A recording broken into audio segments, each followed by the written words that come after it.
ಅಡಾಪ್ಟಿಬಿಲಿಟಿ ಒಂದು ವರ, ಇನಿಬಿಷನ್ಸ್ ನನ್ನ ನೇಚರ್, ನಂಗಿಲ್ಲ ಅದು.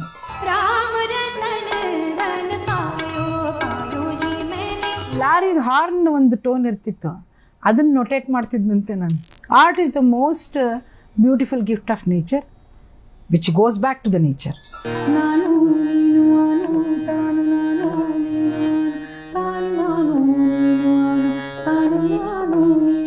ಹಾಡಿನ ಒಂದು ಒಂಥರ ನೀರು ಜುಳು ಜುಳು ಜುಳು ಜುಳು ನದಿ ನೀರು ಹರಿದಂಗೆ. ಆ ನೇಚರ್ಗೆ ತುಂಬ ಹತ್ತಿರ ಅಂತ ಏನು ಅಂತೀನಲ್ಲ ನಾನು, just go back to the.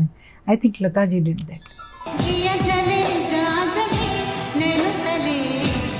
Folk ಬಂದಾಗ ನನಗೆ ಸಿ ಅಶ್ವಥ್ ಅವರು ಕೊಟ್ಟಂಥ ಹಾಡುಗಳು, ಗಮ್ಮ ಗಮ್ಮ ಗಮ್ಮಾಡಿಸ್ತಾವ ಮಲ್ಲಿಗೆ ಹೊರಟಿದ್ದೀಗ ಎಲ್ಲಿಗೆ, ನನಗೇನು ಅಂತ ಗೊತ್ತಿರಲಿಲ್ಲ. ನಾನು ಇಲ್ಲಿವರೆಗೂ ತೊಗೊಂಡು ಬಂದೆಯಲ್ಲಪ್ಪ ಪರಮಾತ್ಮ. ಯಾವುದೋ ಹಾಡು ಹೇಳ್ತೀನಲ್ಲ, ತುಂಬ ಜನಕ್ಕೆ ಗೊತ್ತಿಲ್ಲ ಅದು ನಾನು ಮಾಡಿದ್ದ ಹಾಡು.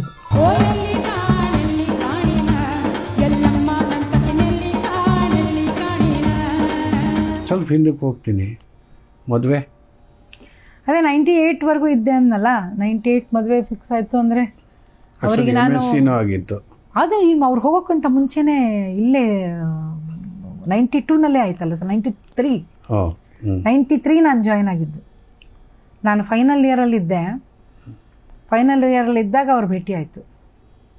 ಅಲ್ಲಿವರೆಗೂ ಓದ್ತಾ ಇದ್ದೆ. Final ಇಯರಲ್ಲಿದ್ದಾಗ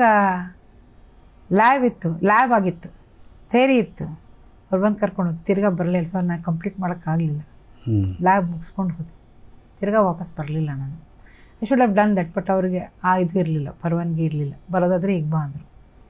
so but I studied, I did the course everything.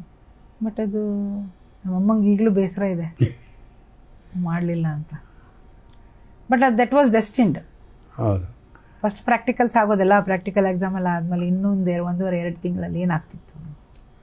ನನ್ನ ಗುರು ಕರೆದಲ್ಲ, ದಟ್ ವಾಸ್ ಇನ್ 93ನಲ್ಲಿ ಹೋದವಳು. 98ಅಲ್ಲಿ ಮದುವೆ ಆಯಿತು. 98ಅಲ್ಲಿ ಮದುವೆ ಆದಮೇಲೆ ಬೆಂಗಳೂರಿಗೆ ಬಂದೆ. ಬಟ್ ಆಮೇಲಿಂದ it was a very very steady journey with my guru. ಪ್ರತಿ ತಿಂಗಳು ತಪ್ಪದೆ ಹೋಗೋದು. 1 ತಿಂಗಳು ಏನಾದ್ರು ಮಿಸ್ ಆದರೆ 1 ತಿಂಗಳು ಮಧ್ಯೆ 5 ಕಾರ್ಯಕ್ರಮಗಳು ನಡೀತಾ ಇತ್ತು. ಅದಕ್ಕೆ ಅವ್ರ ಅಡ್ಡೆ ಯಾವತ್ತೂ ಇರಲಿಲ್ಲ. ಅದು ಕಾರ್ಯಕ್ರಮಗಳು ನಮ್ಮ ಕಾಯಕ, ಮಾಡಲೇಬೇಕು, ಮಾಡ್ತಾ ಇದ್ವಿ.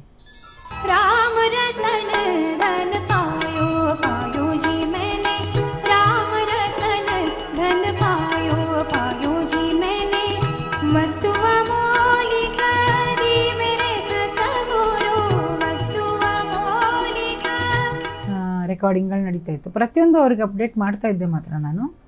ಬಟ್ ಸಿನಿಮಾ ಅಲ್ಲಿಗೆ ನಾನು ಕ್ಲಾಸಿಕಲ್ ಮ್ಯೂಸಿಕ್ ಎಲ್ಲೋ ವೆರಿ ಪಿಕ್ಕಿ ಫ್ಯೂ ಇದನ್ನು ಹಾಡ್ತಿದ್ದೆ ನಾನು. ನಂತರದಲ್ಲಿ ಕಡಿಮೆ ಆದಂಗೆ ಕಾಣಿಸ್ತು ನನಗೆ. ಅಂದರೆ ನಾನು ಅಷ್ಟು ಫೋಕಸ್ ಮಾಡಲಿಲ್ಲ. ಅದೇ ಅಲ್ಲಲ್ಲ, ಅದು ಯಾಕೆಂದರೆ ಇದಕ್ಕೆ ಬಂದಮೇಲೆ ಈ ರುಚಿ ಬೇರೆ. ಅವ್ರನ್ನೋರು ಇಲ್ಲಿಗೆ ಬಂದಮೇಲೆ ಅಲ್ಲಿ ಮತ್ತೆ ವಾಪಸ್ ಯಾರು ಹೋಗೋದು ಖುಷಿ. ಯಾಕಂದರೆ ರಾಗರಾಗಿಣಿ ಅದು ಎಸ್ಥೆಟಿಕ್ಸ್ ಬಂದಮೇಲೆ. ಹೌದು. ಈ 98ರಲ್ಲಿ ಮದುವೆ ಆದಮೇಲೆ ಇಲ್ಲಿ ಬಂದೆ. ಮನೆಯಲ್ಲೂ ತುಂಬ ಅಂದರೆ ಕಿಶೋರಿಯ ಮುಣ್ಕರ್ ಬಗ್ಗೆ ಅವ್ರಿಗೆ ತುಂಬ ಗೌರವ ಇದ್ದಿದ್ದರಿಂದ ನಮ್ಮ ಕುಲಕರ್ಣಿಯವರು. ಸೊ ಹೀಗಾಗಿ ಆ ಜರ್ನಿ ವಾಸ್ ಕ್ವೈಟ್ ಇದು. ಅವ್ರನ್ನ ಕಂಡ್ರೂ ತುಂಬ ಇಷ್ಟ ನಮ್ಮ ಕಿಶೋರಿ ತಾಯಿಯವ್ರಿಗೆ. ಮರಾಠಿಯಲ್ಲಿ ಶ್ರೋತ್ ಮಾತಾಡೋರು, ಜ್ಞಾನೇಶ್ವರಿ ಬಗ್ಗೆ ಮಾತಾಡೋರು, ಎಲ್ಲ ಅಭಂಗಗಳ ಬಗ್ಗೆ ಮಾತಾಡೋರು, ಎಲ್ಲ ಇದು ಮಾಡಿದ್ರು. ನಮ್ಮ ಮಕ್ಕಳಿಗೆಲ್ಲ ತುಂಬ ಚೆನ್ನಾಗಿ ಮಾತಾಡಿಸಿ ಆಶೀರ್ವಾದ ಎಲ್ಲ ಮಾಡಿದ್ದಾರೆ. ನಾನೇ ನೋಡಿದ್ದೇನೆ. ಪಾಪ ನಿಮ್ಮ ಜೊತೆಲೇ ಇರ್ತಾ ಇದ್ರು, ಕರ್ಕೊಂಡ್ಬರೋದು ಇಲ್ಲಿ, ಕರ್ಕೊಂಡು ಹೋಗೋದು ಇಲ್ಲಿ. ಕುಲಕರ್ಣಿಯವರು ಅಲ್ಲ, ನಮ್ಮ ಗುರುಗಳಿಗೂ ಪೂರ್ವ ಸುಕೃತ ಪುಣ್ಯನೇ ರೀ. ಹೌದು, ನಂಗೆ ಅದು ಹೇಳೋರು ನಮ್ಮ ಕಿಶೋರಿ ತಾಯಿ. ಯಾಕೆಂದರೆ ಜೊತೆಗೆ ಮದುವೆ ಆಗೋದು ಪ್ರಶ್ನೆ ಬೇರೆ. ಅದರಲ್ಲೂ ಸಂಗೀತಗಾರರು, ಹೌದು, ಹಾಡೋ ಅಂಥವ್ರು, ನುಡ್ಸೋ ಅಂಥವ್ರು ಹೆಂಡತಿ ಸಿಕ್ಕಿದಾಗ ಅದನ್ನು ಪೋಷಿಸ್ತಾರಲ್ಲ, ಅದು ಒಂದು ತುಂಬಾ. ನಮ್ಮ ಗುರುಗಳಿಗೆ ನಾ ಮದುವೆ ಮಾಡ್ಕೊಂಡು ಇಲ್ಲಿ ಬಂದಿದ್ದ ಬಗ್ಗೆ ತುಂಬ ಅವರಿಗೆ ಬೇಸರ, ಸ್ವಲ್ಪ ಸಿಟ್ಟು ಇತ್ತು.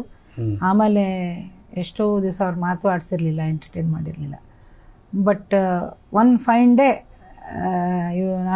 ನಾವು ಇಬ್ಬರು ಹೋಗಿ ಅವ್ರನ್ನ ಮೀಟ್ ಮಾಡಿ ಇದು ಮಾಡಿದಾಗ ಅವ್ರಿಗೆ ಗೊತ್ತಾಯ್ತು. ಆವಾಗ ಚೇಂಜ್ ಆದರು. ಸರಿ, ಅದಕ್ಕೆ ಇದಕ್ಕೆ ಬಂದು ಕುಟುಂಬಕ್ಕೆ ಸೇರಿದ ತುಂಬ ಇದು ಮಾಡೋರು. ಬಟ್ ಕಲಿಕೆಯಲ್ಲಿ ಏನು ಆ್ಯಸ್ ಎ ಶಿಷ್ಯಳು ಯಾವ ವ್ಯತ್ಯಾಸ ಇರ್ತಿರ್ಲಿಲ್ಲ, ಆ್ಯಸ್ ಎ ಗುರುನೂ ಏನೂ ವ್ಯತ್ಯಾಸ ಆಗಲಿಲ್ಲ. Always strict. ಅಂದರೆ ಜ್ಞಾನನೇ ಹಂಗಿತ್ತಲ್ಲ ಸರ್. ಹೌದು, ಎಂತೆಂಥವ್ರು ಬರೋದು, ದೊಡ್ಡ ದೊಡ್ಡ ಬಾಲಿವುಡ್ ಪರ್ಸ್ನಾಲಿಟೀಸ್ ಎಲ್ಲ ಬರೋರು ಬಂದು ಅವ್ರ ಮುಂದೆ ಕೂತ್ಕೊಳ್ಳೋಕ್ಕೆ ನಿಂತ್ಕೊಂಡೇ ಮಾತಾಡೋರು. ಇಲ್ಲ, ಅದು ನಾನು ಕೆಲವು ನೋಡಿದ್ದೀನಿ. ಆ ಥರ ದೊಡ್ಡವರು ಬಂದಾಗ ಕೂತ್ಕೋ ಅನ್ನೋವ್ರಿಗೂ ಕೂತ್ಕೊಳ್ಳೋಂಗಿಲ್ಲ ಅಲ್ಲ, ಅವ್ರಿಗೂ ಆ ಗೌರವ ಇರೋದು. ನಾನು ಹೇಳ್ತಾ ಇದ್ನಲ್ಲ ನಿಮ್ಗೆ, ಒಂದೊಂದು ರಾಗದ್ದು ಅವರು ರಾತ್ರಿ 1:15, 1:45, ಒಮ್ಮೊಮ್ಮೆ 2:30 ಹಂಗೆಲ್ಲ ಮಲಗೋರು, ಬರೀತಾ ಕೂತ್ಕೊಂಡು ಅವ್ರ ಜೊತೆ ಎಚ್ಚರ ಕೂತ್ಕೋಬೇಕು. ನಾವು ಕೂತಿದ್ವಿ, ನಮ್ಮ ಪಾಡಿಗೆ ನಾವು ಮಲ್ಕೊಂಡ್ರೆ ಅವರಿಗೆ ಒಂಥರ ಇದು ಅನ್ಸೋದು, ನಾನೇ ಎಚ್ಚರ ಇದ್ದೀನಿ ಅಂದರೆ. ಅಫ್ಕೋರ್ಸ್ ಅವರು the best of her compositions ಆಗಲಿ, ಥಾಟ್ಸ್ ಆಗಲಿ, ಸೈಲೆನ್ಸಲ್ಲಿ ಅವರು ವಿಚಾರ ಮಾಡಿ ಬರೆಯೋರು.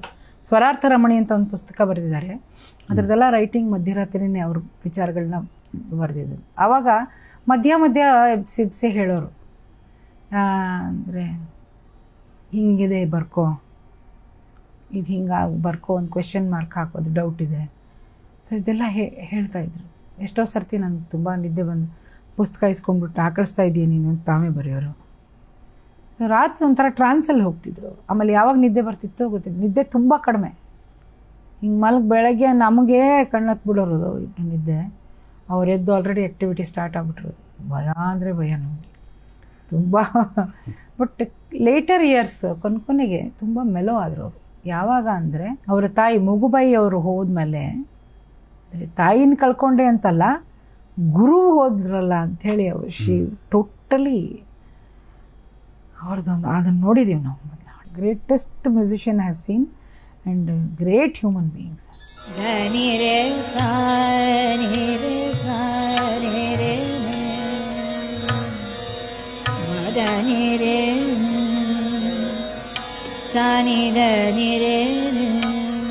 ಸೊ ಅಲ್ಲಿ 98 ಆದಮೇಲೆ ಪ್ರತಿ ತಿಂಗಳು ಹೋಗ್ತಾ ಇದ್ರಿ. ಇಲ್ಲಿ ಸಾಕಷ್ಟು ವೈವಿಧ್ಯಮಯ ಹಾಡುಗಾರಿಕೆ ನಿಮ್ಮದು. ಅದು ಮೊದಲೇ ಶುರು ಆಗಿತ್ತಲ್ಲ ಅಶ್ವತ್ಥ. ಅಲ್ಲ ಅದು ಸರಿ, ಅಶ್ವತ್ತು, ನಾಗಮಂಗಲ ಅದು ಎಲ್ಲನೂ ಹಾಡಿದ್ದೇನೆ. ಅಲ್ಲ, ನಾನು ಹೇಳ್ತಾ ಇರೋದು ಒಬ್ಬ ಶುದ್ಧ ಶಾಸ್ತ್ರೀಯ ಸಂಗೀತ ಕಲಿತಂಥವ್ರಿಗೆ ಈ ವಾಯ್ಸ್ ಥ್ರೋ ಅನ್ನೋದಿರುತ್ತೆ. ನೀವು ಒಂದು ಜಾನಪದ ಹಾಡಬೇಕಾದ್ರೆ ನೀವು ಈ ವಾಯ್ಸ್ ಉಪಯೋಗಿಸೋಕ್ಕೆ ಆಗಲ್ಲ. ಅದಕ್ಕೊಂದು ರಾ ಮೆಟೀರಿಯಲ್ ಬೇಕು. ಭಾವಗೀತೆ ಹಾಡಬೇಕಾದ್ರೆ ಅದೊಂದು ಫೈನ್ನೆಸ್ ಬೇಕು. ಸಂತವಾಣಿ ಅಥವಾ ದಾಸವಾಣಿ ಹಾಡಬೇಕಾದ್ರೆ ಅದು ಆ ಎಕ್ಸ್ಪ್ರೆಷನ್, ಆ ಫೀಲು. Exactly sir. ನಾವು ಏನೋ ಅಸಡ್ಡೆಯಾಗಿ ಹಾಡೋಕ್ಕಾಗಲ್ಲ. ಆ ಕೃಷ್ಣಂದೋ, ಆ ಈಶ್ವರಂದೋ, ಆ ಭಕ್ತಿನೋ ಏನೋ ಒಂದು ತೋರಿಸ್ಬೇಕು. ಇಷ್ಟು ಹೇಗೆ ನೀವು ಅಡ್ಜಸ್ಟ್ ಮಾಡ್ಕೊಳ್ತೀರಿ? ಈ ಪ್ರಶ್ನೆ ಸುಮಾರು ಜನ ಕೇಳಿದರೆ ನನಗೆ ಏನಂತಂದರೆ, ನನಗೆ ಇನ್ಹಿಬಿಷನ್ಸ್ ಇಲ್ಲ ಸರ್. ಅದು ಫಸ್ಟು. ಅಡಾಪ್ಟಬಿಲಿಟಿ ಇದೆ. ಅಡಾಪ್ಟಬಿಲಿಟಿ ಒಂದು ವರ. ಇನ್ಹಿಬಿಷನ್ಸ್ ನನ್ನ ನೇಚರ್, ನನಗಿಲ್ಲ ಅದು. ಇದು ಹೆಚ್ಚು, ಇದು ಕಡಿಮೆ. Totally to summarise, I enjoy music.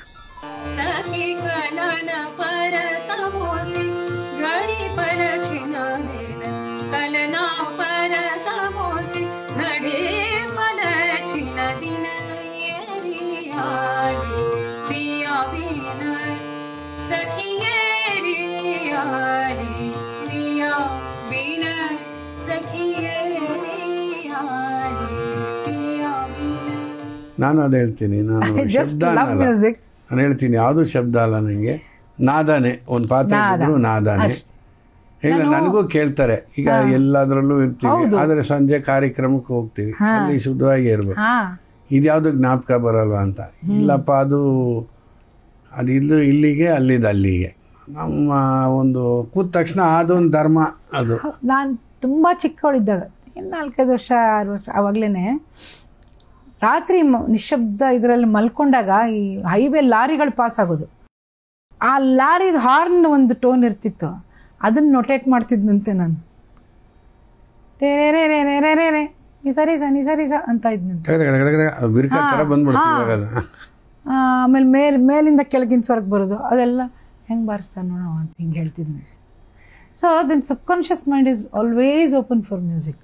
So ಹಿಂಗೆ I just love music.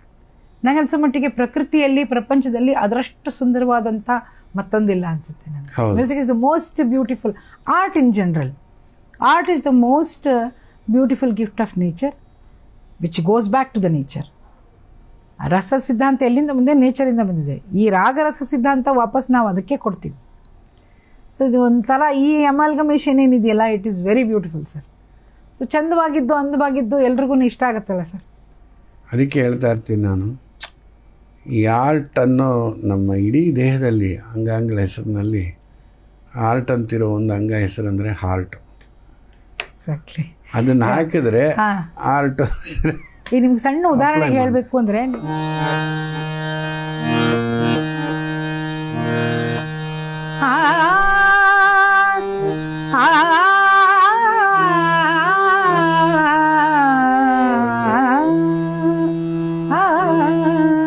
Abhang बोलावा विठ्ठल पहावा विठ्ठल बोलावा विठ्ठल पहावा विठ्ठल करावा विठ्ठल जीव भाव करावा विठ्ठल जीव भाव बोलावा विठ्ठल पहावा विठ्ठल ವಿಠಲ ಪಹಾವ ವಿಠಲ. ತಾಯಿ ಕಂಪೋಸಿಷನ್ ಇದು, 3-4 ರಾಗಗಳಿದು. ಬಟ್ ಇದರಲ್ಲಿ ಧೀಮಾ ಲಯ ಇಟ್ಕೊಂಡು ನೀವು ಅದನ್ನು ರಾಗದ ಒಂದಕ್ಕಿಂತ ಒಂದು ಬ್ಲೆಂಡಲ್ಲಿ ಅದನ್ನು ಮುಗಿಸ್ಕೊಂಡು ಹಾಡಬೇಕು. ಬಟ್ ಅದೇ ಭಾವಗೀತೆ ನಮಗೆ ಈ ಥರ ಹಾಡಲಿಕ್ಕೆ ತುಂಬ ಕ್ಲಾಸಿಕಲ್ ಆಗಿಬಿಡುತ್ತೆ. ಹೌದು. ಸೊ ಭಾವಗೀತೆಗೆ ನೀವು ಅದು ನುಯೆನ್ಸಸ್ ಅಂತಂದ್ರೆ ಡೈನಮಿಕ್ಸ್ ಅದು ಡೇ 1 ನನಗೆ ಗೊತ್ತಾಗಲಿಲ್ಲ ಸರ್. ಒಟ್ಟು ಮೈಕ್ ಮುಂದೆ ಕನ್ಸೋಲ್ ಮುಂದೆ ನಿಂತರೆ ಕಚೇರಿ ಥರ ಒಟ್ಟು ಅಂತ ಹಾಡ್ಬಿಡೋದು ಅಷ್ಟೇ ಗೊತ್ತಿತ್ತು ನಮಗೆ. ಬಟ್ ಅದನ್ನು ಸುಮಾರು ಜನರಿಂದ ನೋಡ್ಕೊಳ್ತೀನಿ. ಮೇಯ್ನ್ಲಿ ಅಶ್ವಥ್ ಅವ್ರು ತುಂಬ ಅವರು ಹಿಂಗೆ ಬರಬೇಕು ಹಂಗೆ ಬರಬೇಕು. ಆಮೇಲೆ ಎಲ್ಲ ಕಂಪೋಸರ್ಸ್ಗೆ ಯಾರ್ಯಾರ ಹತ್ರ ವರ್ಕ್ ಮಾಡಿದ್ನೋ ಈ ಸಿನಿಮಾ ಏನು ಹಾಡಿದ್ನಲ್ಲ, ಸಿನಿಮಾ ಗಾಯನ ಟಾಟ್ ಮೀ ದಟ್ ಡೈನಮಿಕ್ಸ್ ಅಲ್ಲೇನೆ ಕಲ್ತಿದ್ದು. Expression, use of mic, use of mic ಇದೆಲ್ಲ. Because I started very young. Recording theatre Sangeetha ಅಂದರೆ ಮಾಸ್ಟರ್ ರೆಕಾರ್ಡಿಂಗ್ ಕಂಪನಿ, ನಾನು ಆಸ್ ಎ ಚೈಲ್ಡ್ ಪ್ರಾಡಿಜಿ ನಾನಲ್ಲಿ ರೆಕಾರ್ಡಿಂಗ್ ಮಾಡಿದಾಗ ಉಪೇಂದ್ರ ಕುಮಾರ್ ಅವ್ರ ಮಿಸ್ಸಸ್ ಅವರು ಸಿಂಗರೇ, ಗೀತಾ HP ಗೀತಾ ಅಂತ. ಅವ್ರು ನಂಗೆ ಎಷ್ಟೋ ವಿಷಯ ಏನು ನಮ್ಮ ಹುಡುಗಿ ಮಕ್ಕಕ್ಕೆ ರಾಚ್ ಹೊಡೆದಂಗೆ ಕಚೇರಿ ಮಾಡಿಬಿಡ್ತಾಳೆ, ಸ್ಟುಡಿಯೋ ಹಂಗಲ್ಲ ಹಾಡಬಾರ್ದಮ್ಮ ಅಂಥೇಳಿ, ಹಿಂಗೆ ಮಾಡಬೇಕು, ಥಡ್ ಬರುತ್ತೆ. ಅದು ಅಲ್ಲಿ ಕಲಿತೆ ಸಂಗೀತ ಸ್ಟುಡಿಯೋದಲ್ಲಿ. ಉಪೇಂದ್ರ ಕುಮಾರ್ ಅವರು, ಮಹೇಶ್ ರಂಗರು ಅವರೆಲ್ಲ ಬರೋರಲ್ಲ ಸ್ಟುಡಿಯೋಗೆ, ಇದೆಲ್ಲ. ಬಟ್ ನನಗೆ ಭಾವಗೀತೆ ಸುಗಮ ಸಂಗೀತದ ನುಯೆನ್ಸಸ್ ಏನಿದೆಯಲ್ಲ ಅದು ಕ್ರಮೇಣ ಎಲ್ಲೂ ನಾನು ಯಾರೂ ಎಲ್ಲೂ ನಾನು ಸುಗಮ ಸಂಗೀತ ಸ್ಕೂಲ್ಗೆ ಹೋಗಿಲ್ಲ. ಹಾಡನ್ನು ಕೇಳಿನೇ ಓ ಈ ಹಾಡಿಗೆ ಈ ಥರ ಭಾವನೆ ಬೇಕು. ಈಗ ಇದೇ ರಾಗದ ಸಂಚಾರದಲ್ಲಿ ನೋಡೋಣ ನಾವು. ಅನಂತ ಸ್ವಾಮಿ ಹಾವು ಈ ವಿನ ನಾವು ಹಾಡಿದ್ಯಲ್ಲ, ಹಾವು ಈ ವಿನ ನಾವು ನೀವೇ ಅನ್ನೋತಾ ಅಂದರೆ ಚೆನ್ನಾಗಿರಲ್ಲ. ಇದು ಬೋಲಾವಾ, ದಿಸ್ ಇಸ್ ಓಕೆ. ಆವು ಈ ವಿನ ನಾವು ನೀವಿಗೆ ಆನೋತಾ, ಶುಡ್ ನಾಟ್ ಸಿಂಗ್ ದಟ್. ಆಭಾಸ ಆಗುತ್ತೆ. ಅದೇ ನಾನು ನೀನಿ ನಾಯಿನಿ ನಾನಿಗೆ ಬೆಲೆ ಜಾಣಿನ ಚಾರುತಂತ್ರಿಯ ಚರಣದ ಘನ ಘನಿತ ಚತುರಸ್ವನ ಹತವೋ ಹಿತವೋ ಆ ಅನಾಹತ ಮಿತಿಗೆ ಇತಿ ನನ್ನ ಬೆನ್ನಿನಾನಿಕೆ ಜನನ ಜಾನಿಕೆ ಮನನವೇ ಸಹಿತಸ್ತನ ನಾನು ನೀನು ಅನು ತಾನು ನಾನು ನೀನು ತಾನು ನಾನು ನೀನು ಅನು ತಾನು ನಾನು ನೀನು. ಬ್ಯೂಟಿಫುಲ್ ಕಂಪೋಸಿಷನ್ ನೋಡಿ. ಅಲ್ಲಿ ಫ್ರಿಲ್ಸ್ ಬಂದ್ರೂ ಎಕ್ಸ್ಟ್ರಾ ವೆಲಾಸಿಟಿ ಬೇಕಾಗಿಲ್ಲ. ನಾನು ನಾನು ನೀನು ನಾನು ಬೇಕಾಗಿಲ್ಲ. ನಾನು ನೀನು ಅನು ತಾನು ನಾನು ನೀನು ತಾನು ನಾನು ನೀನು ಅನು. ಏನು ಅಂದರೆ ನಮ್ಮ ಭಾರತೀಯ ಸಂಗೀತ ಇರೋ 7 ಸ್ವರದಲ್ಲಿ ಆಟ ಆಡ್ಬಿಟ್ಟಿದ್ದಾರೆ ಸರ್ ನಮ್ಮ ಕಂಪೋಸರ್ಸ್ ಎಲ್ಲ. ಸೊ ಅದನ್ನು ನಿಮಗೆ ಅದು ಖುಷಿ ಕೊಡಬೇಕು. Every composition you should feel happy about. ಆವಾಗೆ ನಾವು ಖುಷಿ ಆದರೆ ತಾನೇ ಅದು ಹಾಡು ಖುಷಿಯಾಗಿ ಬರುತ್ತೆ. ಖಂಡಿತ. ಸೊ ಅದು ನಾವು ಎಂಜಾಯ್ ಮಾಡಬೇಕು. ಇದಕ್ಕೆ ನನಗೆ ಸಣ್ಣ ಚಿಕ್ಕ ವಯಸ್ಸಿನಿಂದ ಈ ಸಿನಿಮಾದ ಹಾಡೇನು ಕೇಳಿದೆ ನೋಡಿ. ನನ್ನ ಐಕಾನ್ ಅಂದರೆ Lata Mangeshkar. So Lata Mangeshkar for the iconic, ಆ ಶ್ರುತಿ, ಆ ಸ್ವರದ ಪಕ್ಕ ಒಂದು ಪ್ಲೇಸ್ಮೆಂಟ್, ಆಮೇಲೆ ಹಾಡಿನ ಒಂದು ಒಂಥರ ನೀರು ಜುಳು ಜುಳು ಜುಳು ಜುಳು ನದಿ ನೀರು ಹರಿದಂಗೆ ಎಲ್ಲೂ ಆ ನೀರಿನ ಒಂದು ಇದು ಮಿಸ್ ಆಗ್ತಿರ್ಲಿ ಎಂಥದೇ ಹಾಡಾಗಲಿ. So no one can be Lata Mangeshkar. ಎಷ್ಟೆಷ್ಟು ಪ್ಲೇಬ್ಯಾಕ್ ಸಿಂಗರ್ಸ್ ಬಂದರು ನಾನು ಕೇಳಿದೆ, ತುಂಬ ಕೇಳ್ತೀನಿ. ಬಟ್ ಲತಾ ಮಂಗೇಶ್ಕರ್ ಯಾಕೆ ಅಂದರೆ not because she is sung maximum songs are nightingale, Dada Saif Ali, ಅದಕ್ಕೋಸ್ಕರ ಅವರ ಹಾಡಿನಲ್ಲಿ ಆ ಒಂದು ಜೀವ ಇದೆ, ಆತ್ಮಕ್ಕೆ ಠಕ್ ಅಂತ ಟಚ್ ಆಗುತ್ತೆ.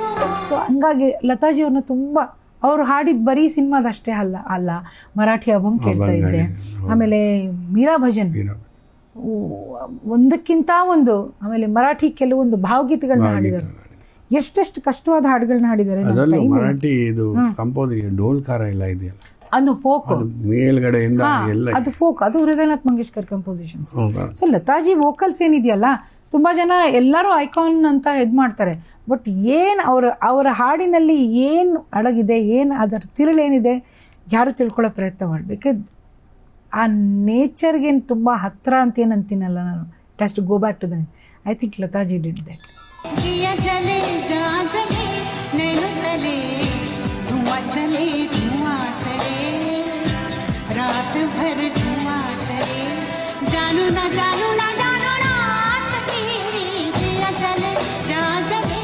ತಮ್ಮ ಹಾಡಿನ, ತಮ್ಮ ಒಂದು ಗಾಯನದ ಒಂದು ಮೂಲಕ, ಆ ಕೊಡುಗೆ ಮೂಲಕ ಅವರು ಅಲ್ಲಿಂದ ಬಂದಂತಂದ್ರೆ ವಾಪಸ್ ಅಲ್ಲಿಗೆ ಕಳಿಸಿದಂಥ ನನಗನ್ಸೋ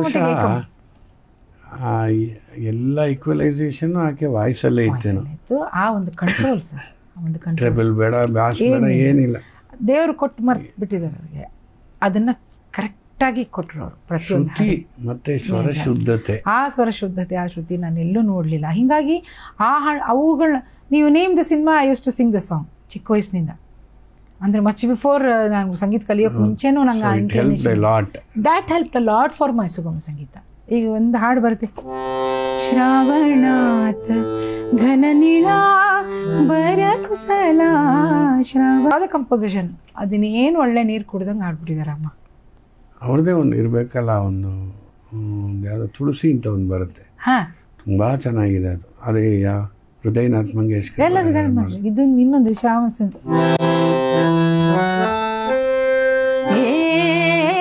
ಶ್ಯಾಮ ಸುಂದರ ರಾಜಸ ಮನಮೋಹನ ದಿನಮುನಿ ಸಾಗತೆ ತುझ जाऊ दे मला